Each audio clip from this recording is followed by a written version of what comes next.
शुरू अल्लाह के नाम से जो बड़ा मेहरबान निहायत रहम करने वाला है। हजरत इमरू बिन अबसा सलमी रजी अल्लाह अन्हा बयान करते हैं कि मैंने कहा, ए अल्लाह के रसूल, रात का कौन सा हिस्सा ज्यादा मकबूल होता है? आपने फरमाया, आखिर रात का दरमियानी हिस्सा। जिस कदर जी चाहे नमाज पढ़ो, बेशक नमाज में फरिश्ते हाजिर होते हैं और इसका अजर लिखा जाता है हत्ता कि फजर पढ़ लो, फिर रुक जाओ हत्ता कि सूरज निकल आए और एक या दो नेज़ों के बराबर ऊंचा आ जाए।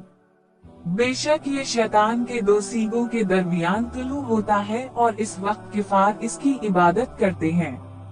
फिर नमाज पढ़ते रहो, बेशक नमाज में फरिश्ते हाजिर होते और इसका अजर लिखा जाता है हत्ता कि नेज़े का साया इस नेज़े के बराबर हो जाए, यानी दोपहर हो जाए और कोई जायद साया बाकी ना रहे तो रुक जाओ।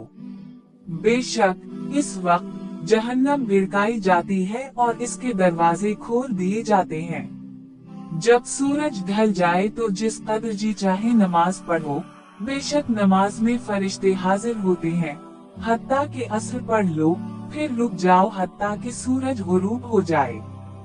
बेशक ये शैतान के दो सीगों के माबैन गुरूब होता है और इस वक्त किफार इसकी इबादत करते हैं।